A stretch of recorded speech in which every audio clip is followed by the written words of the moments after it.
What's up guys, it's Hubs and today's video is about metal parades, and right now especially there's an event going on that has the Super Metal Parade unlocked.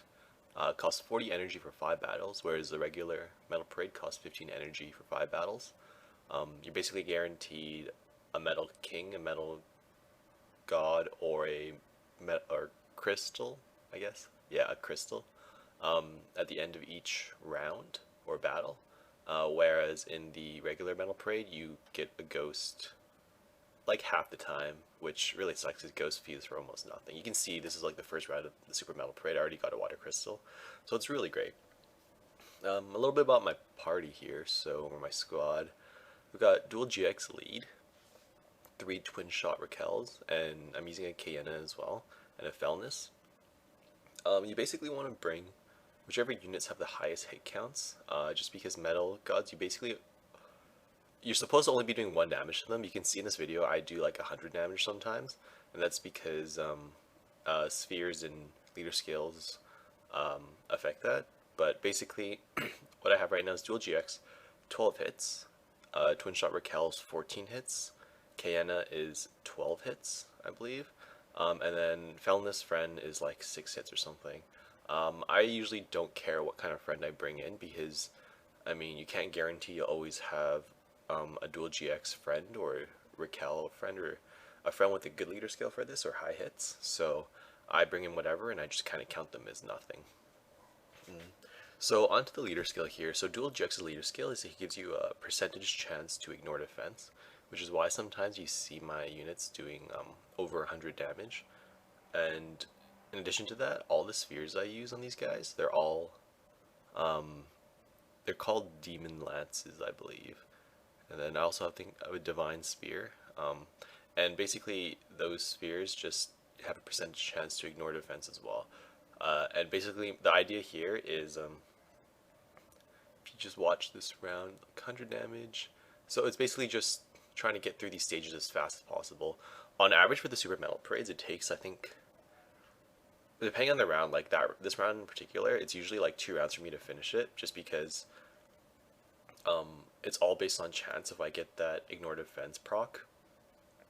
Whereas if I'm just running the regular Metal Parade, it's usually like one round per turn, or everyone attacks once, and then that's basically it. The turn will end or whatever. But yeah, that was the first round of Super Metal Parade. Let's see what I got. 3,000 experience, which is pretty good. It's only 40 energy as well, so I kind of feel like you're saving 5 energy or something like that. Whereas like in the regular one, you only get 1,000 experience, but it costs 15 energy. Okay, so I got 2 gods there, 1 crystal, and 2 kings, if that was too fast for you. Um, yeah. The rest of this video is basically just me, I think I do 2 more Super Metal Parade runs, and then I finish off with a regular Metal Parade run, just because of how energy was working. I gotta say, like, in my opinion, it's a lot more efficient to run the Super Metal Parade. I kind of see it as, I mean, I've looked at past data before from other people and myself, and it seems like the Metal Parade rates are similar to like the Jewel Parade rates, where you basically see ghosts about 50% of the time. And so if you completely eliminate ghosts, I mean, you gain that 50% back, and with the Super Parade, there's a lot higher chance of seeing more gods and more crystals as well. So like for me, it seemed to be a hell of a lot more efficient. To other people, I like they've said the same thing. I haven't actually crunched the numbers and done the math and been like, it's 50% more efficient or it's twice as efficient or whatever. I can't say that for certain right now, but it feels, I have like that gut feeling, and I can say like it's better. And you should run it if you can. I mean, it's also hard for people who don't gem as well, and it's gonna cost you a lot of money as well, like in terms of gems.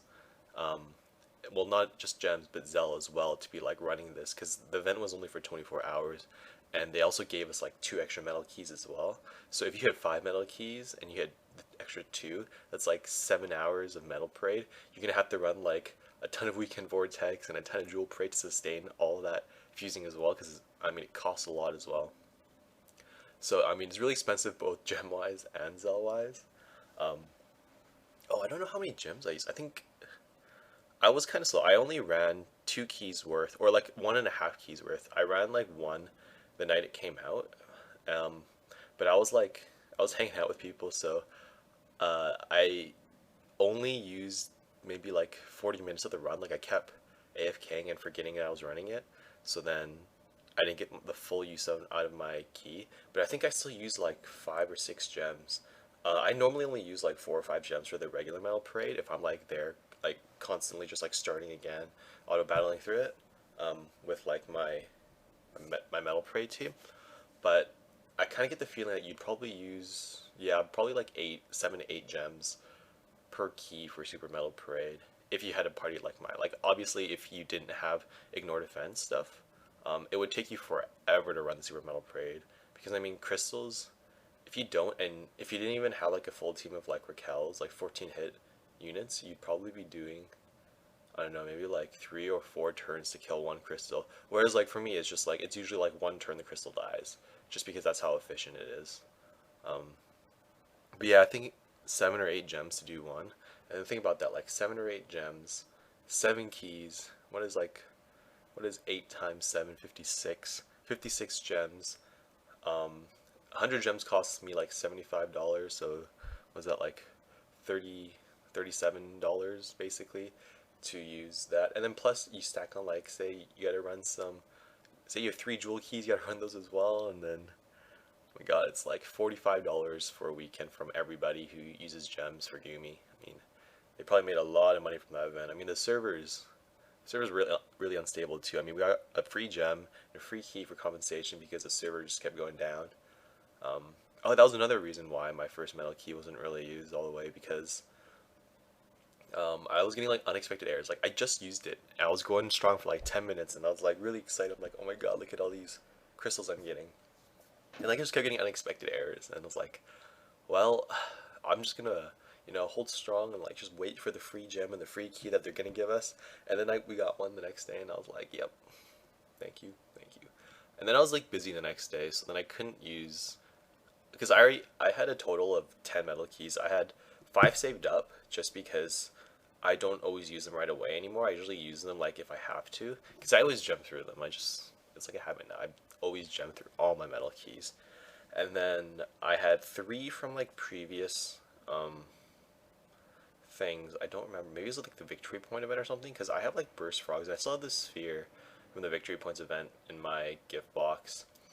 And then so I already had like 3 metal keys, and then they gave us one for the event for free, and then they gave us one more for compensation. So I had like potentially I could have ran for 10 hours straight, but I only ran 1.5 kind of because then my second key was the next day. I started it at like 5:30 p.m. and the event ended at 6, so I got like 30 minutes of it, and then it just disappeared, and I was like, damn, that sucks because I thought they were gonna extend it as well because I mean, they had all these unexpected errors and the server kept going down. So, I mean, people only got to use like maybe 60 to 70% of the actual time that the event was out for. Like in those 24 hours, like we only got like maybe 15 hours of Super Metal Parade. So I was kind of hopeful that they would extend it, but it looks like they didn't. Whatever the case is, I'm sure it's going to come back. Like, it could even be one of those things that comes back like every 2 weeks, like how we have the Honor Point event. As much as I hate the Honor Point events now, because like I already have all my starters, so basically every time the Honor Point event comes out, I just use it. I get some gods or it's like some metal units. I get some BB fodder. It's like cool, not really cool anymore because I don't know. Like it's just like free stuff for me, I guess. But I mean, it's not really an exciting event at all because I mean I'm so done with it. But I mean, like new people starting out are still looking for starters, so they probably like it. It's unfortunate they don't do like 2 times experience or half energy events anymore because when I first started the game, there was like half energy or 2 times experience for like 6 out of 7 days of the week or 5 out of 7 days. So it'd be like Monday and Tuesday are like half energy. Wednesday was a break or something, and then Thursday, Friday were like 2 times energy, and then we went back or 2 times experience, and then we went back to like half energy or something. And I remember it's just because like every day I'd be like playing at school and I would just level up because it was half energy and I would never run out of energy. I just keep leveling up. Yeah, but then I think they took that away because people were leveling too fast and hitting 150, which was a level cap back then, and they had to like slow it down or something, or maybe they just wanted to make more money from gems. But it's really unfortunate they took it away. But for me, like I mean, I got to like way over 100 using those events, so it was great for me. But yeah, and then the victory points tournament, I don't really like that. It's not that good. I mean, the reason why I don't like it and a lot of other people don't like it is because rewards are based too heavily on ranking. And the ranking is so much more restricted than Frontier Hunter, which is, I mean, in Frontier Hunter you get, what do you say, like the top 500 get the best reward, and then, after that's like a couple thousands to get the best reward, up to like 10,000. In the Victory Points tournament, like the top one and the top two and then the top three and then the top 10 and then top 100, it's so much smaller. I mean, there are a lot more groups, but it's just no, it's terrible in my opinion. But anyways, I'm already talking over the length of this video, so I hope you guys enjoyed. I'll be coming out with some more videos this week. I know I've been kind of slow, just been busy with things, so thanks for watching guys, and I'll see you guys next time.